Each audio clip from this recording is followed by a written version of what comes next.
बिस्मिल्लाहिर्रहमानिर्रहीम। जन्नात की औरतें और तांगे वाला। ठक ठक ठक। दरवाज़ा खटखटाने की आवाज़ रात के सन्नाटे में दूर तक सुनी जा सकती थी। अभी रात तो इतनी ना गुजरी थी, लेकिन गांव के लोग जल्दी सो जाने के आदी होते हैं, इसलिए रात 8 बजे ही गहरी खामोशी और वीरानी छा चुकी थी। जान मोहम्मद तांगे वाले की माँ नूर बीबी दरवाजे की आवाज़ सुनते ही तेजी से उठी और कमरे का दरवाज़ा खोल दिया। आ गया तू? कितनी बार कहा है कि शाम होते ही तांगा लेकर आ जाया कर, पर तू सुनता ही कब है। जान मोहम्मद के कमरे में दाखिल होने से पहले ही नूर बीबी ने मामूल की तरह आज भी उससे शिकवा किया था। वो जानती थी कि उसके कहने का उस पर कोई असर न होगा, लेकिन हर रोज उसे समझाने की कोशिश करती थी। जान मोहम्मद को थोड़ा सा लालच होता था कि गांव के छोटे से रेलवे स्टेशन पर कभी कभी कोई मुसाफिर उतर ही जाता था। मुसाफिर किसी भी गाँव का हो, जान मोहम्मद मुंह मांगी रकम मिलने पर उसके गाँव छोड़ कर आता था। यही वजह थी कि वो शाम को घर न लौटता था, बल्कि स्टेशन पर रुककर सवारियों का इंतजार किया करता था। गांव में मामूल था कि लोग सरे शाम ही हर किस्म का कारोबार बंद करके घरों में चले जाते थे। यही वजह थी कि नूर बीबी उसे जल्दी आने का कहती रहती थी। हर रोज आप ऐसा ही करती हो, कमरे में दाखिल होने से पहले ही मुझे डांटना शुरू कर देती हो। मैं बहन की शादी के लिए कुछ जमा करना चाहता हूँ, इसीलिए दिन रात मेहनत करता हूँ। नूर बीबी के कंधे पर अपने बाजू फैलाकर अपने साथ लगाते हुए उसने मोहब्बत भरे अंदाज से कहा, बस बातें करना कोई तुझसे सीख ले। आधी आधी रात घर आना अच्छी बात नहीं होती। नूर बीबी ने उससे अलग होते हुए कहा, अच्छा तू मुंह हाथ धो ले, मैं तेरे लिए खाना गर्म करके ले आती हूँ। नूर बीबी ने कहा और कमरे से बाहर चली गई। निगाह उठाकर उसने देखा तो उसकी प्यारी लाडली बहन बिस्तर में सो रही थी। मुंह हाथ धोने के लिए वो कमरे से बाहर आया। घर के कोने में नसब नलके के ताज़ा पानी से उसने मुंह हाथ धोया। नूर बीबी ने लकड़ियों वाले चूल्हे में आग जलाकर उसके लिए खाना गर्म किया। जान मोहम्मद माँ को इस वक्त काम करते देखकर दुखी हो रहा था। जान मोहम्मद बहुत मजबूर था। वो चाहता था कि जब वो अपनी बहन की शादी करे तो किसी किस्म की कोई कमी ना हो, इसीलिए उसे मेहनत करनी पड़ती थी। चल मेरा बेटा खाना खा ले, भूख से तेरा बुरा हाल हो रहा होगा। चारपाई पर उसके सामने खाना रखते हुए नूर बीबी ने प्यार भरे अंदाज से कहा, मेरी वजह से आपको बहुत तकलीफ होती है, इसलिए मुझे माफ कर देना। जान मोहम्मद ने माँ से माजरत खाना अंदाज में कहा, अरे पागल तो नहीं हो गया? माँ से माफी किस बात की मांग रहा है? जब तक तू खाना न खाए मुझे सुकून नहीं आता। उसकी बात सुनकर नूर बीबी ने डांटते हुए कहा, खाना खाने के बाद बर्तन में खुद ही रख दूंगा, आप बिस्तर पर लेट जाएं, बाहर बहुत ठंड है। जान मोहम्मद ने माँ से कहा तो नूर बीबी बिस्तर पर लेट गई। खाना खाने के बाद वो कमरे से बाहर आया और सहन का छोटा सा चौका और कमरा जो कि मिट्टी से बनाया गया था उसे किचन के तौर पर इस्तेमाल किया जाता था। लकड़ी का छोटा सा दरवाजा खोलकर बर्तन अपनी मखसूस जगह पर रखे। अचानक ही उसे यूं महसूस हुआ कि उसके पीछे से कोई बहुत तेजी से गुजरा है। एक साया सा उसे दिखाई दिया जो एकदम से गायब हो गया। जान मोहम्मद ने जल्दी से पीछे मुड़कर देखा, लेकिन कोई भी ना था। दरवाजा अच्छी तरह से बंद करने के बाद वो सहन में इधर उधर देखने लगा कि शायद कोई जानवर हो। कुछ दिखाई न देने पर वो कमरे में आ गया। दिन भर काम करने की वजह से इस वक्त वो थकावट से चूर हो चुका था, इसलिए जल्दी ही सो गया। जान मोहम्मद का बाप भी तांगा चलाता था। एक वबाई मर्ज की वजह से वो जान की बाजी हार गया। तब जान मोहम्मद 8वीं जमात में पढ़ता था। बाप के मरने के बाद घर का वाहिद कफील जान मोहम्मद ही था, इसीलिए पढ़ाई को छोड़कर उसने तांगा संभाल लिया। वो अपनी माँ और बहन को किसी चीज की कमी नहीं आने देना चाहता था, इसीलिए दिन रात मेहनत करता था। उसके साथ काम करने वाले सभी लोग शाम होने से पहले ही लौटकर अपने घरों को चले जाते थे, लेकिन वो देर तक सवारियों का इंतजार करता रहता था। जान मोहम्मद ये नहीं जानता था कि उसकी यही आदत एक दिन उसको किसी मुसीबत में मुब्तला कर सकती है। रात का पिछला पहर था जब उसे किसी की मौजूदगी का एहसास हुआ। वो जल्दी से उठकर बैठ गया। कमरे में अंधेरा था। उसने जल्दी से हाथ बढ़ाकर दीवार पर मौजूद स्विच बोर्ड को तलाश किया ताकि वो लाइट जलाकर देख सके कि कमरे में कौन है। उसकी हैरत की इंतहा न रही जब उसे दीवार पर स्विच बोर्ड की मौजूदगी का एहसास ही न हुआ। उसे अच्छी तरह से याद था कि स्विच बोर्ड उसकी चारपाई के बिल्कुल ही करीब दीवार पर मौजूद है। जान मोहम्मद के गांव में बिजली की सहूलत आए हुए अभी सिर्फ 2 ही बरस गुजरे थे। पाकिस्तान के बहुत से पसमानदा इलाकों की तरह इस इलाके में भी बिजली नहीं थी, लेकिन 2 साल पहले अल्लाह ताला ने इस इलाके के लोगों की भी दुआएं सुन ली थी। उस वक्त जान मोहम्मद बहुत हैरान था कि दीवार पर मौजूद स्विच बोर्ड कहाँ चला गया। अंधेरे में हाथ की मदद से वो मायूस होकर दोबारा लेट गया। वो जैसे ही बिस्तर पर लेटा, उसे एहसास हुआ कि कोई और भी उसके साथ लेटा हुआ है, जिसकी सांस लेने की आवाज उसे अपने करीब से सुनाई दे रही थी। घबराकर वो एकदम से उठकर बैठ गया। कौन है? खौफजदा आवाज में उसने घबराकर पूछा। कोई जवाब न मिला। जान मोहम्मद बहुत ज्यादा खौफजदा हो गया था, लेकिन वो ऊंची आवाज में नहीं बोल रहा था ताकि नूर बीबी और रुकैया उसकी आवाज सुनकर उठ ना जाए। अचानक ही उसके सर पर मनोवजनी कोई चीज रख दी गई हो। वजन की वजह से उसकी गर्दन बिल्कुल अकड़ गई थी, यहाँ तक कि वो अपनी गर्दन को दाएं बाएं मोड़ भी नहीं सकता था। अभी वो इस अवदाद से जान छुड़ाने के बारे में सोच ही रहा था कि उसके सीने पर एक जोरदार धक्का लगा और वो बिस्तर पर गिर गया। उसके सीने में एकदम से शदीद जलन का एहसास हुआ। जिस्म के जिस हिस्से पर धक्का दिया गया था वो अंगारे की तरह दहकने लगा था। उसे शदीद घुटन का एहसास होने लगा और वो जोर जोर से खांसने लगा। खांसी की आवाज सुनकर नूर बीबी की आंख खुल गई। क्या हो गया जान मोहम्मद? तुम्हारी सेहत तो ठीक है ना? इसीलिए कहती हूँ कि शाम होने से पहले ही घर आ जाया कर। शायद ये ठंड का असर है जो इस वक्त खांसी हो रही है, नूर बीबी ने फिक्रमंदाना अंदाज से कहा। जान मोहम्मद का सीने में अटका हुआ सांस बहाल हुआ तो सर पर पड़ा वजन भी गायब हो गया। नूर बीबी की आवाज़ सुनते ही उसके औसान बहाल होने लगे थे। अम्मा मैं ठीक हूँ, मुझे कोई तकलीफ नहीं है। एक लंबा सा सांस लेते हुए उसने कहा। मैं तुझे गर्म पानी में शहद घोल कर पिला देती हूँ, उससे तेरी खांसी बिल्कुल ठीक हो जाएगी, नूर बीबी ने कहा। नहीं नहीं अम्मा, मुझे किसी चीज़ की ज़रूरत नहीं है, आप आराम से लेटी रहें और उठने की ज़रूरत नहीं है। जान मोहम्मद ने जल्दी से माँ को मना किया। वो बिस्तर पर लेटकर सोचने लगा कि उसे क्या हो गया था। शायद वो कोई डरावना ख्वाब देख रहा था। उसने खुद को तसल्ली देते हुए कहा और दोबारा लेट गया।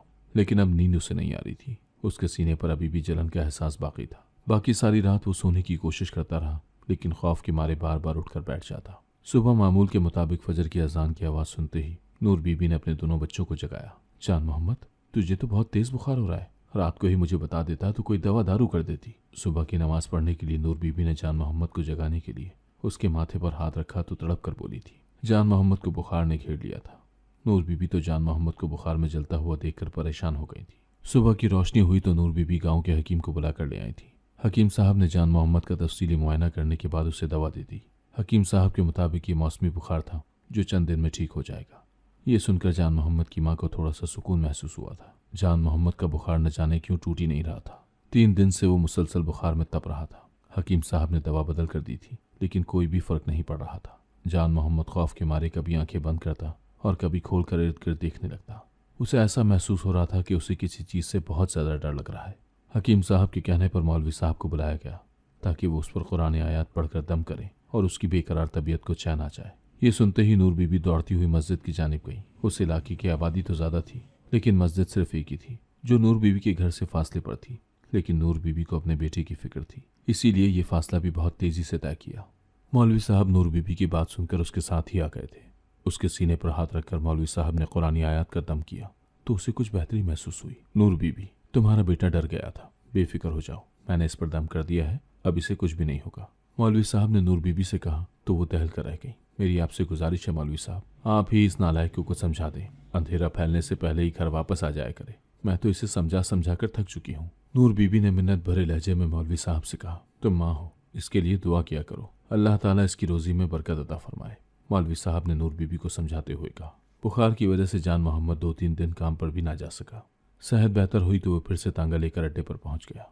नूर बीबी सहन के पिछले हिस्से में लगाई गई सब्जी को पानी लगा रही थी जब उसकी हमसाई हमीदा उसके पास आई। क्या हाल है तेरा, 2-3 रोज से तुझे देखा ही नहीं, हमीदा ने नूर बीबी से पूछा। मैं तो ठीक हूँ, लेकिन जान मोहम्मद ठीक नहीं था, इसीलिए घर से बाहर ही नहीं निकली और तुम्हें भी दिखाई नहीं दी। नूर बीबी ने हाथ साफ करते हुए जवाब दिया। खड़ी क्यों, इधर बैठ जाओ। नूर बीबी ने हमीदा को खड़े देखा तो चारपाई की तरफ इशारा करते हुए कहा और खुद भी उसके साथ बैठ गई।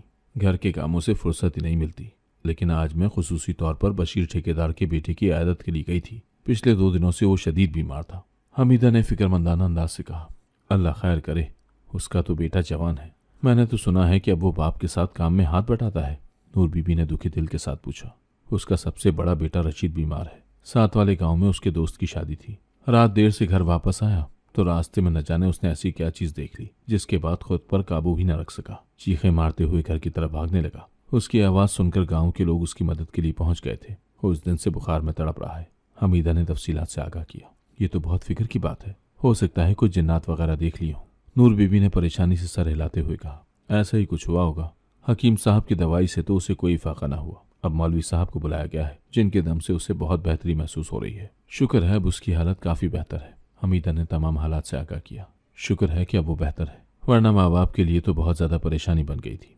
मेरे जान मोहम्मद को भी मौलवी साहब के दम से ही फाका हुआ है। जान मोहम्मद की बीमारी की वजह से मैं घर से बाहर ही नहीं गई थी। जान मोहम्मद भी बीमार था, वरना मुझे बाहर के हालात का पता चलता रहता है। नूर बीबी ने जवाब दिया। मैंने भी सुना था कि जान मोहम्मद की तबीयत ठीक नहीं है, अब उसका क्या हाल है? हमीदा ने जल्दी से पूछा। अल्लाह का शुक्र है वो बिल्कुल ठीक है। मैं तो मौलवी साहब की शुक्रगुजार हूँ जिन्होंने उस पर आयात कुरानी का दम किया तो वो बिल्कुल सेहतयाब हो गया। उसके बारे में भी मौलवी साहब ने यही बताया कि वो डर गया था। नूर बीबी ने हमीदा को बताया और फिर वो दोनों देर तक बातें करती रहीं।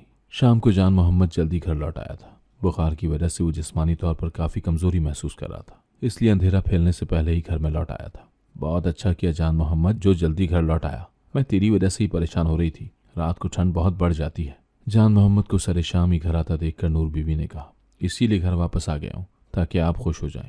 घोड़े की रस्सी को मजबूती के साथ बांधते हुए जान मोहम्मद ने जवाब दिया, अब जल्दी से हाथ धोकर आजा, मैं तेरे लिए खाना लगा देती हूँ, हम तीनों इकट्ठे खाना खाएंगे। नूर बीबी ने खुश होते हुए कहा।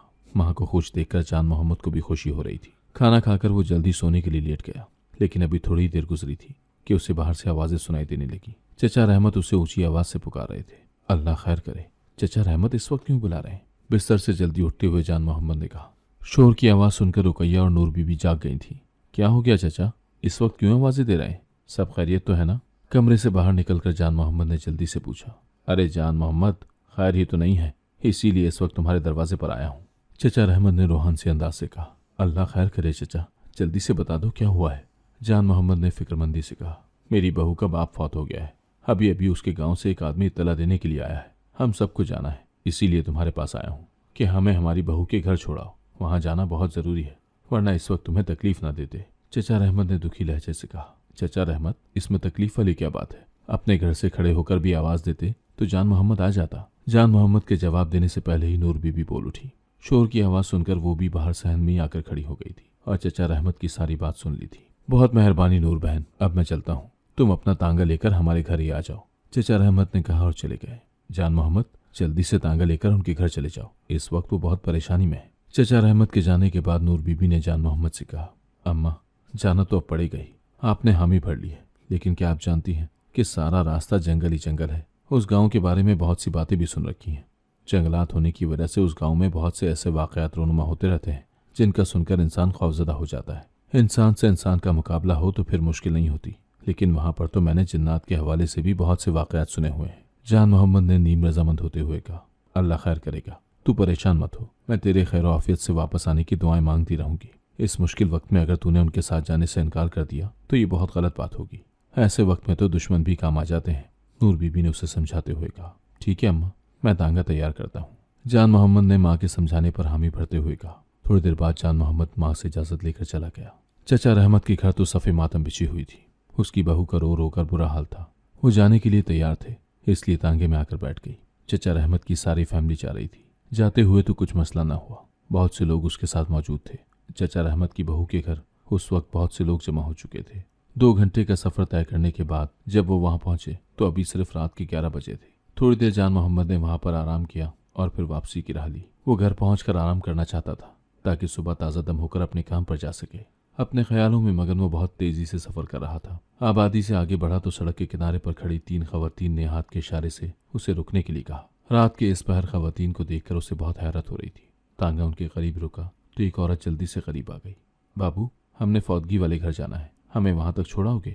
जितना किराया तुम कहोगे हम तुम्हें देने के लिए तैयार हैं। औरत ने चादर अच्छी तरह से अपने गिर्द लपेटी हुई थी और उसी चादर से अपना मुंह भी छुपाया हुआ था। जी जी जरूर, रात के इस वक्त अगर आपकी मदद न करूं तो ये बहुत गलत बात होगी। रात के इस वक्त औरतों को घर से बाहर नहीं निकलना चाहिए, उसने जल्दी से हामी भरते हुए कहा। तो उस औरत ने हाथ के इशारे से दोनों औरतों को भी बुला लिया। वो भी इसी तरफ ही देख रही थी। उनके बैठने के बाद तांगे का रुख मोड़ लिया। अब उसने दोबारा फौदगी वाले घर की तरफ बढ़ना शुरू कर दिया था।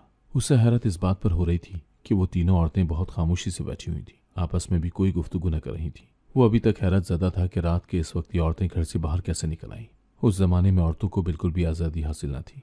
गाँव में तो सरे शाम ही लोग घरों में घुस जाते थे। हैरत अभी भी कायम थी, लेकिन वो खामोशी से आगे बढ़ रहा था और इस बात पर खुश हो रहा था कि आमदन में इजाफा हो रहा है। चलते चलते न जाने कितनी देर गुजर गई, लेकिन चचा रहमत की बहू का घर ही ना आया। वो हैरान नजरों से दाएं बाएं गर्दन घुमाकर देखने लगा कि शायद अंधेरे की वजह से मैं रास्ता भूल गया हूँ। फिक्रमंदी से उसने सोचा कि औरतें अभी तक खामोश बैठी हुई थी।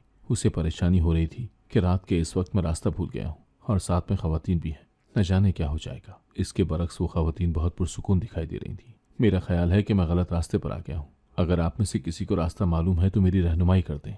गर्दन घुमाकर पीछे की तरफ देखकर जान मोहम्मद ने कहा। तुम सही रास्ते पर जा रहे हो, आगे बढ़ते रहो, एक औरत ने जवाब दिया। तीनों औरतों ने बड़ी बड़ी चादर में खुद को छुपाया हुआ था, किसी का भी चेहरा दिखाई नहीं दे रहा था। अगर मैं सही रास्ते पर हूं तो अब तक हमारी मंजिल आ जानी चाहिए थी, जान मोहम्मद ने यकीन ना आने वाले अंदाज से कहा और आगे बढ़ने के बजाय रुक गया। सारी रात यहाँ ही खड़े रहना है क्या? अब आगे भी बढ़ोगे? एक औरत ने झुंझलाते हुए कहा। उसे रुक जाना पसंद न आया था। मैं खुद भी जल्द से जल्द मंजिल पर पहुंचना चाहता हूँ, लेकिन अब समझ नहीं आ रहा कि किस तरफ जाना है। मुझे शक नहीं बल्कि यकीन हो चुका है कि मैं गलत रास्ते पर आ गया हूँ। एक लंबा सांस लेते हुए अफसोदा लहजे में उसने कहा। तुम्हें कैसे यकीन हुआ है कि तुम इस वक्त गलत रास्ते पर जा रहे हो? उनमें से एक औरत ने तंज़िया अंदाज से सवाल किया। अपने गांव की सवारियां उतारकर जब मैंने वापसी का सफर शुरू किया तो अभी थोड़ी ही देर हुई थी कि आप तीनों मिल गई। ज्यादा से ज्यादा सफर करते मुझे आधा घंटा हुआ था। अब तो मेरा अंदाजा है कि 2 घंटे से ज्यादा होने लगे हैं। मैं इधर उधर भटक रहा हूँ। इसका मतलब तो यही हुआ कि मैं सीधे रास्ते से भटक चुका हूँ। जान मोहम्मद ने तफसील से जवाब दिया। मुझे लगता है तुम्हें जरूर कोई गलतफहमी हुई है। यहाँ रुकने की जरूरत नहीं है, आगे बढ़ते जाओ। उसे एक बार फिर से आगे बढ़ने का कहा जा रहा था। ना चाहते हुए भी उसने तांगा आगे बढ़ा दिया। बस तुम सीधे चलते रहो, उम्मीद है कि जल्द ही हम अपने मतलूबा मकाम पर पहुंच जाएंगे। एक बार फिर उन्होंने हौसला देने की कोशिश करते हुए कहा। वो बेदिली से आगे बढ़ रहा था। सच तो ये था कि वो उस वक्त बहुत ज्यादा थक चुका था। सारा दिन मेहनत मजदूरी करने के बाद रात के इस पहर उसे शदीद थकावट महसूस हो रही थी। जान मोहम्मद चाहता था कि इन औरतों को उनकी मतलूबा मकाम पर पहुंचाने के बाद वो घर वापस लौट जाए ताकि कुछ आराम कर सके, लेकिन ये सफर खत्म ही नहीं हो रहा था। अंधेरे में उसे कुछ दिखाई भी नहीं दे रहा था। आधा घंटा मजीद सफर करने के बाद उसने तांगा रोक दिया। क्या हुआ भाई, तुमने यहाँ पर क्यों रोक दिया तांगा? काली चादर वाली औरत ने जल्दी से पूछा। गर्दन घुमाकर वो पूरी तरह उनकी तरफ मुतवज्जा हुआ तो हैरत का शदीद झटका लगा। काली चादर वाली औरत ने अपना चेहरा तो छुपाया हुआ था, लेकिन उसकी बड़ी बड़ी आंखें साफ दिखाई दे रही थी। इतनी बड़ी बड़ी आंखें आज से पहले उसने कभी नहीं देखी थी। आंखों में अजीब तरह की चमक भी नजर आ रही थी। ऐसा महसूस होता था कि उनकी आंखों में कोई लाइट चमक रही है। हैरत से वो उसकी आंखों की तरफ देख रहा था। क्या मसला है तुम्हारे साथ? यहाँ पर क्यों रुक गए हो और आंखें फाड़ फाड़ कर क्या देख रहे हो? उसे अपनी तरफ मुतवज्जा देखकर औरत ने तेज लहजे से कहा। उसकी ऊंची आवाज सुनकर वो अपने होश में वापस आया। कुछ नहीं, मैंने क्या देखना है, बस ये समझ नहीं आ रही कि फौतगी वाला घर कहाँ चला गया है। इतनी देर में हमें पहुंच जाना चाहिए था। औरत के ओसीले लहजे पर उसने जल्दी से बात बनाई। हमने तुमसे कहा था कि इसी तरह आगे बढ़ते रहो, लेकिन तुम्हें हमारी बात समझ नहीं आती, उसी औरत ने कहा। ना चाहते हुए एक बार फिर उसने आगे बढ़ना शुरू कर दिया। एक बात उसे हैरान कर रही थी। औरत की आंखें बहुत बड़ी और काली थी। न जाने क्यों जान मोहम्मद को उन औरतों से खौफ महसूस होने लगा था। अब वो बार बार गर्दन मोड़कर पीछे की तरफ देख रहा था। गौर करने पर उसे महसूस हुआ कि वो औरतें भी उसी की तरफ गौर से देख रही हैं। वो दिल ही दिल में बहुत ज्यादा खौफजदा हो चुका था और दुआ कर रहा था कि जल्द से जल्द उनका मतलूबा मकाम आ जाए और उसकी जान उनसे छूट जाए। लेकिन वो न जानता था कि उसके साथ क्या होने वाला है। जान मोहम्मद मुसलसल सफर करने की वजह से बहुत थक चुका था। यही वजह थी कि वो तांगा सुस्त रफ्तारी से चला रहा था। अगर ऐसे ही सुस्त रफ्तारी से चलते रहे तो सुबह यहीं हो जाएगी, एक औरत ने करख्त आवाज के साथ कहा। मैं सुबह से काम करने में मसरूफ हूँ, आराम करने का मुझे वक्त ही नहीं मिला। इसी वजह से मैं बहुत ज्यादा थक चुका हूँ। मैं तुम लोगों की मिन्नत करता हूँ कि यहीं उतर जाओ। थकावट की वजह से मजीद आगे बढ़ना मेरे लिए मुश्किल है। जान मोहम्मद ने खौफ पर काबू पाते हुए बेधड़क अंदाज से कहा। क्या मतलब है तुम्हारा? तुम इस जंगल में हम 3 औरतों को छोड़कर जाना चाहते हो ताकि कोई जंगली जानवर हमें खा जाए? एक औरत ने हैरानी से पूछा। मैं चाहता हूँ कि तुम तीनों को तुम्हारी मतलूबा मंजिल पर ही छोड़कर आऊं, लेकिन मैं बहुत ज्यादा थक चुका हूँ। अब जल्द से जल्द घर वापस जाना चाहता हूँ ताकि कुछ आराम कर सकूं। मेरा ख्याल है कि आराम करने का वक्त मुझे नहीं मिलेगा, क्योंकि घर पहुंचने तक तो सुबह ही हो जाएगी। जान मोहम्मद ने उन औरतों से जान छुड़वाने के लिए जल्दी से कहा। वो उन औरतों से खौफ महसूस कर रहा था। हम इस जंगल में नहीं उतर सकती, हमें आबादी में पहुंचा दो, उसके बाद चले जाना। काली चादर वाली औरत ने जान मोहम्मद के कंधे पर हाथ रखते हुए कहा। एक लम्हे के लिए तो जान मोहम्मद को यूं महसूस हुआ कि आसमान उसके सर पर आ गिरा हो। वो हाथ नहीं, कोई बहुत वजनी पत्थर या पहाड़ था। काली चादर वाली औरत ने हाथ हटाया तो उसका सांस बहाल हुआ। एक लंबा सांस लेते हुए जल्दी से गर्दन मोड़कर उसने पीछे देखा तो वो औरत जान मोहम्मद की तरफ देखकर मुस्कुरा रही थी। शाबाश, जल्दी करो, वक्त जाया करने का कोई फायदा नहीं, मुस्कुराती निगाहों से देखते हुए उसने कहा। जान मोहम्मद ने कोई भी जवाब दिए बगैर आगे बढ़ना ही मुनासिब समझा। थोड़ा फासला तय करने के बाद दूर से ही उसे आबादी के आसार दिखाई दिए। मुख्तलिफ घरों में दिए चल रहे थे, जिसकी वजह से जान मोहम्मद को अंदाजा लगाना मुश्किल न हुआ कि वो आबादी के करीब आ चुके हैं। जान मोहम्मद दिल ही दिल में अल्लाह ताला का शुक्र अदा करने लगा कि अब ये औरतें आबादी के करीब उतर जाएंगी और वो अपने घर जा सकेगा। वो नहीं जानता था कि ये औरतें कौन हैं और उसके साथ क्या करने वाली हैं। आबादी को देखकर उसकी रफ्तार में तेजी आ गई थी, लेकिन उस वक्त उसकी हैरत की कोई इंतहा न रही कि मुसलसल 1 घंटे तक घोड़ा दौड़ाने के बाद भी आबादी का फासला कम न हुआ था। अब तो परेशानी और खौफ से उसका सांस हलक में ही रुकता हुआ महसूस हो रहा था। उसे कुछ समझ ही नहीं आ रही थी कि वो क्या करे। इस सूरत हाल से नबर्द आजमा होने के लिए उसे कुछ समझ नहीं आ रहा था। ये बात उसे हैरान करने के लिए काफी थी कि वो औरतें बहुत खामोशी से और पुरसुकून अंदाज से बैठी हुई थी। उन्हें इस बात से कोई मसला नहीं था कि उसके तांगे में बैठे हुए उन्हें कई घंटे गुजर चुके हैं। अंधेरा चारों तरफ फैला हुआ था, लेकिन जान मोहम्मद के अंदाजे के मुताबिक सहर नमूदार होने लगी थी। अचानक ही उसे महसूस हुआ कि वो किसी गहरी नींद में सो रहा था और बेदार हुआ है। तांगे पर मौजूद वजन भी कम हो गया था। गर्दन घुमाकर उसने दाएं बाएं देखकर जगह पहचानने की कोशिश की कि वो इस वक्त किस जगह पर है, तो उसे हैरत का शदीद झटका लगा। वो इस वक्त चचा रहमत की बहू के गांव में नहीं बल्कि अपने गांव में मौजूद था। गर्दन घुमाकर उसने पीछे की तरफ देखा तो एक और हैरत अंगेज मंजर दिखाई दिया। तांगे की सीट बिल्कुल खाली थी। वो औरतें न जाने कहाँ चली गई थी। ये सब कुछ जान मोहम्मद के लिए बहुत हैरान कुन था। वो अब भी आंखें फाड़ फाड़ कर देख रहा था लेकिन उसे कुछ समझ नहीं आ रही थी। गांव से बाहर नहर के पुल के ऊपर वो अपने खाली तांगे समेत खड़ा था। खौफ से थर थर कांपने लगा, लेकिन उसने हिम्मत न हारी और आगे बढ़ने लगा। जल्द ही वो अपने घर पहुंच आया। उसके अंदाजे के मुताबिक घर पहुंचने तक अंधेरा छटने लगा था। रात खत्म हो रही थी। नूर बीबी तो शायद सारी रात सोई ही न थी, इसीलिए जान मोहम्मद की आहट महसूस करते ही दरवाज़ा खोल दिया। घोड़े को मखसूस मकाम पर बांधने के बाद जान मोहम्मद तेजी से कमरे में दाखिल हुआ और दरवाजे को अंदर से अच्छी तरह से बंद कर दिया। क्या हुआ है जान मोहम्मद? तुम मुझे बहुत परेशान दिखाई दे रहे हो। उसका खौफजदा चेहरा देखते हुए नूर बीबी ने फिक्रमंदी से पूछा। पता नहीं क्या ठीक है और क्या नहीं, जान मोहम्मद ने बेबसी से कहा और नूर बीबी के साथ ही बैठ गया। तुम मुझे बहुत परेशान दिखाई दे रहे हो। तुम्हारे चेहरे से ऐसा महसूस हो रहा है कि तुम किसी से जान छुड़ा कर आए हो। नूर बीबी ने उसे अपने साथ लगाते हुए मोहब्बत भरे अंदाज से कहा। जान मोहम्मद ने अपनी माँ को सारा वाकया सुना दिया, जिसे सुनने के बाद नूर बीबी भी परेशान और खौफजदा हो गई थी। वो आयात कुरानी पढ़ पढ़ कर उस पर फूंकने लगी। माँ के फूंकने पर जान मोहम्मद को बहुत सुकून महसूस हो रहा था। वो माँ के बिस्तर पर ही दराज हो गया। नूर बीबी बहुत परेशान थी, इसलिए रोशनी होते ही मौलवी साहब के पास पहुंच गई। नूर बीबी ने जान मोहम्मद के साथ रोनुमा होने वाला सारा वाकया मौलवी साहब को सुनाया तो वो भी परेशान हो गए और जान मोहम्मद की इयादत करने के लिए आ गए। अपनी समझ बूझ और इल्म के मुताबिक मौलवी साहब ने जान मोहम्मद पर दम किया। नूर बहन, अल्लाह ताला के शुक्र अदा करो कि जान मोहम्मद को किसी किस्म की कोई तकलीफ नहीं पहुंचाई गई, वरना इस नारी मखलूक से कुछ अच्छे की उम्मीद नहीं की जा सकती। मैंने अच्छी तरह से आयात कुरान पढ़कर इस पर दम कर दिया है।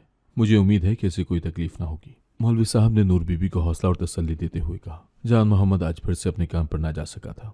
सारी रात तांगा चलाने के बायस वो बहुत थक चुका था। रात का वाकया याद करके खौफ के मारे उसके रोंगटे खड़े हो गए। नूर बीबी अपने बेटी की कैफियत से अच्छी तरह से आगाह थी, इसलिए जान मोहम्मद को काम पर जाने के लिए मजबूर भी न किया। आराम करने के बाद जान मोहम्मद खुद को बेहतर महसूस कर रहा था। घोड़े को चारा डालने और पानी पिलाने के बाद वो दोबारा कमरे में आ गया। वो बहुत परेशान था कि उसके साथ ऐसे वाकयात क्यों रोनुमा हो रहे हैं। शाम का वक्त था जब जान मोहम्मद का दोस्त उसकी खैरियत मालूम करने के लिए आ गया। जाहिद और जान मोहम्मद दोनों ही तांगा चलाते थे। आज जान मोहम्मद अड्डे पर गया तो जाहिद उसकी खैरियत मालूम करने के लिए आ गया। बड़े से सहन के एक कोने में घोड़े का कमरा था। उसके साथ ही एक और भी छोटा सा कमरा था, जिसकी तामीर मिट्टी और पत्थरों से की गई थी। जान मोहम्मद जाहिद को लेकर उस कमरे में आ गया। कमरे में चारपाइयां बिछी हुई थी, जिस पर वो दोनों आमने सामने बैठ गए। जान मोहम्मद ने रात वाले वाकये के बारे में जाहिद को कुछ भी नहीं बताया। वो जाहिद को परेशान नहीं करना चाहता था। नूर बीबी ने उनके सामने खाना रखा तो जाहिद ने उसको तकल्लुफ से मना किया, लेकिन नूर बीबी के इसरार पर उसे खाना पड़ा और खाने के बाद वो जल्दी चला गया। जान मोहम्मद कमरे में अकेला ही था जब उसे बिल्ली के बोलने की आवाज़ सुनाई दी। कमरे के दरवाजे में खड़ी एक बिल्ली ऊंची आवाज़ से म्याऊं म्याऊं कर रही थी। लगता है तुझे भूख लगी है, खाने की खुशबू सूंघ कर इधर आ गई है। बिल्ली की आवाज़ सुनकर जान मोहम्मद खाने के खाली बर्तनों की तरफ मुतवज्जा हुआ और रोटी के चंद टुकड़े उठाकर बिल्ली की तरफ फेंक दिए। जान मोहम्मद को अपनी तरफ मुतवज्जा पाकर बिल्ली ने खामोशी इख्तियार कर ली, लेकिन रोटी के टुकड़ों की तरफ देखा भी नहीं। जान मोहम्मद बिल्ली को अपनी तरफ गौर से देखते हुए हैरान हुआ था। हाथ के इशारे से उसने बिल्ली को अपने करीब बुलाया। हैरत अंगेज तौर पर बिल्ली ने उसका इशारा समझ लिया और उसके करीब आकर खड़ी हो गई। जान मोहम्मद ने बिल्ली को उठाकर अपनी गोद में बिठा लिया और उसकी पीठ को सहलाने लगा। बिल्ली के नरमो गुदाज बालों पर हाथ फेरते हुए जान मोहम्मद को बहुत लुत्फ आ रहा था। अचानक ही उसे महसूस हुआ कि उसका हाथ किसी खारदार झाड़ी पर आ गया है। हथेली पर चुभन का एहसास हुआ तो जान मोहम्मद ने हाथ जल्दी से खींच लिया। उसकी गोद में बैठी हुई बिल्ली के बाल कांटों की तरह खड़े हो चुके थे और हैरत की बात तो ये थी कि उनकी नरमी भी कांटों में तब्दील हो चुकी थी। जान मोहम्मद हैरत और खौफ के मिले जुले तासुरात के साथ साथ ये हैरत अंगेज मंजर देख रहा था जो उसे बिल्कुल भी समझ नहीं आ रहा था। बिल्ली के हलक से खौफनाक किस्म की गुर्राहट की आवाज़ भी सुनाई देने लगी। देखते ही देखते बिल्ली का कमज़ोर जिस्म फूलने लगा। यूं महसूस हो रहा था कि गुब्बारे में हवा भरी जा रही हो, जिसकी वजह से उसके जिस्म में मुसलसल इजाफा हो रहा है। यह हैरत अंगेज मंजर देखकर जान मोहम्मद खौफ से अपनी जगह पर खड़ा हो गया। उसकी गोद में मौजूद बिल्ली ज़मीन पर गिर गई, लेकिन उसकी हालत में कोई फ़र्क न आया। जान मोहम्मद ये खौफनाक मंजर देखकर थर थर काँप रहा था। बिल्ली का हजम देखते ही देखते इस कदर फैल चुका था कि जान मोहम्मद को कमरे में उसके सिवा कुछ भी दिखाई न दे रहा था। और फिर एक जोरदार धमाका हुआ और बिल्ली हवा में उड़ती हुई दिखाई दी। कमरे में हर तरफ धुआं फैल गया, कुछ दिखाई न दे रहा था। खौफ के मारे जान मोहम्मद के कदम वहीं पर जम चुके थे। धमाके की आवाज़ सुनकर नूर बीबी और रुकैया भी वहीं आ गई थी। जान मोहम्मद कमरे के वस्त में खौफ के आलम में खड़ा था। धुएं की वजह से उसे सांस लेने में दुश्वारी महसूस हो रही थी। जान मोहम्मद, क्या हो गया है? ये आवाज़ किसकी थी? आगे बढ़कर नूर बीबी ने जान मोहम्मद के हिलाते हुए पूछा, लेकिन वो तो इर्द गिर्द से बेखबर फिजा में देख रहा था। क्या हो गया है जान मोहम्मद, ऐसे क्यों खड़े हो? नूर बीबी ने जोर जोर से हिलाते हुए पूछा। क्या हुआ है? कुछ भी तो नहीं, जान मोहम्मद ने होश में आते हुए जवाब दिया। नूर बीबी और रुकैया दोनों को परेशान नहीं करना चाहता था, इसलिए असल बात न बताई। जाहिद चला गया है तो तुम यहाँ पर क्या कर रहे हो? नूर बीबी ने जल्दी से कहा और हाथ पकड़कर उसे कमरे से बाहर ले गई। जान मोहम्मद का सारा जिस्म पसीने में शराबोर था। इस ठंड के मौसम में भी खौफ की वजह से उसका जिस्म पसीने में भीग गया था। अल्लाह ही जानता है कि ये सब क्या हो रहा है। मुझे ऐसा लगता है कि तुझ पर नजर बद का असर हो गया है। कमरे में लाकर नूर बीबी ने फिक्रमंदी से कहा। जान मोहम्मद खामोशी से चारपाई पर बैठ गया और माँ की बात का कोई जवाब न दिया। अम्मी, मेरा ख्याल है कि आपको अपने पीर साहब से इस बारे में बात करनी चाहिए, रुकैया ने माँ से कहा तो नूर बीबी इसके मुतालिक सोचने लगी। जान मोहम्मद को इन अजीब व गरीब वाक़यात के बारे में कुछ समझ न आ रही थी। वो अभी तक उन 3 औरतों के खौफ से बाहर ही न निकला था कि एक और वाक़या रोनमा हो गया था। वो दिल दिल में अपने गुनाहों की माफ़ी मांगने लगा कि न जाने कौन सा जुर्म सरजद हो गया है जिसकी सज़ा मुझे दी जा रही है। सुबह सवेरे नाश्ता करने के बाद जान मोहम्मद अल्लाह का नाम लेकर घर से निकल पड़ा था। वो जानता था कि घर में आराम करने से हालात ख़राब हो जाएंगे। घर के अखराजात पूरा करने के लिए मेहनत मजदूरी करना लाजमी था। न जाने क्या बात थी कि उसका पूरा जिस्म दुख रहा था। ऐसा लग रहा था जैसे उसे बुखार हो गया हो या कोई बहुत वजनी चीज़ उसने उठाई हुई हो। वो सारा दिन बहुत खामोश और खौफजदा ही रहा। शाम को घर जाने लगा तो दूसरे गांव के मुसाफिर आ गए। जान मोहम्मद अंधेरा फैलने से पहले ही घर पहुंच जाना चाहता था। अचानक ही सवारियां मिल जाने पर उसने इरादा बदल दिया। दूसरे गांव में पहुंचने तक रात का अंधेरा फैल चुका था। जान मोहम्मद जल्द अज जल्द घर पहुंच जाना चाहता था।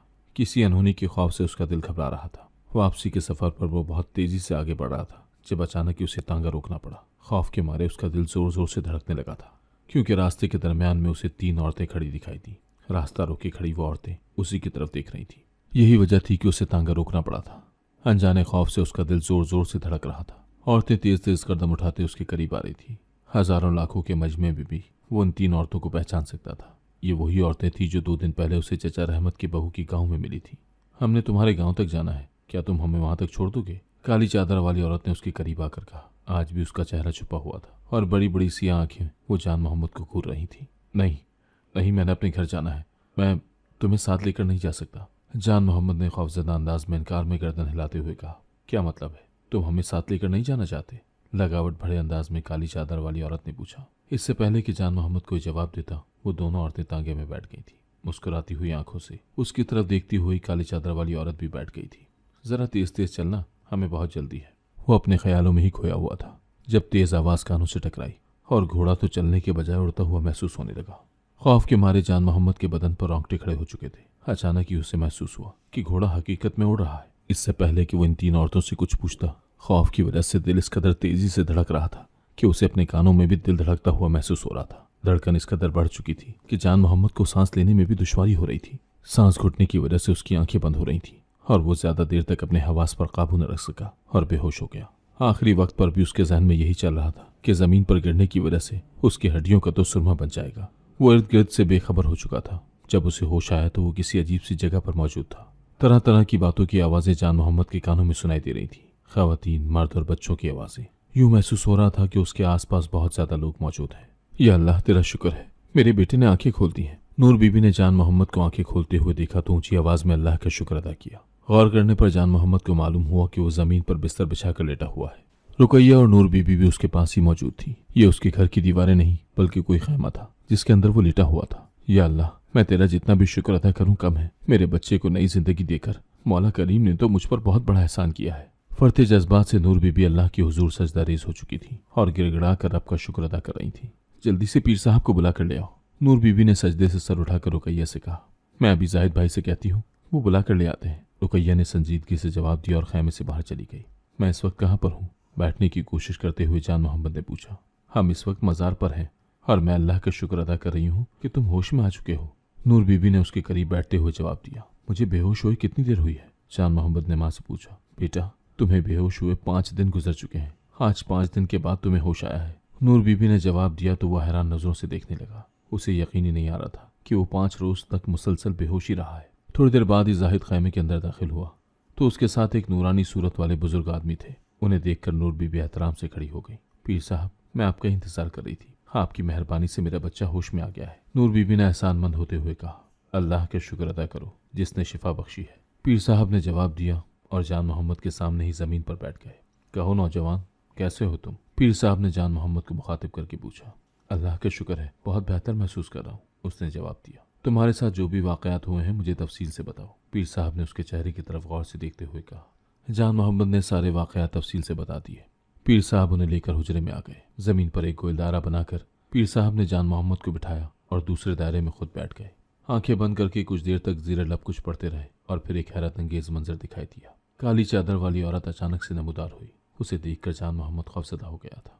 तुम कौन हो और इस नौजवान को क्यों तंग करती हो? पीर साहब ने गुस्से से औरत की तरफ देखकर पूछा। मैं इसे तंग नहीं करती, ना ही इसे कोई तकलीफ पहुंचाना चाहती हूँ। काली चादर वाली औरत ने जवाब दिया। तुम इसके पीछे पड़ी हो और कहती हो तंग नहीं करती। तुम्हारे साथ 2 औरतें और भी होती हैं। पीर साहब ने गुस्से से कहा। वो तो इसे जान से मार देना चाहती थी, लेकिन मैंने इसे बचा लिया। काली चादर वाली औरत ने जान मोहम्मद की तरफ इशारा करते हुए जवाब दिया। वो इसे क्यों मारना चाहती है? इसने ऐसा कौन सा जुर्म किया है? पीर साहब ने हैरान होते हुए पूछा। जब रात के अंधेरे में ये अपने गांव वापस जाता है तो जन्नात के छोटे बच्चे सो रहे होते हैं, जबकि बड़े बच्चे खेल रहे होते हैं।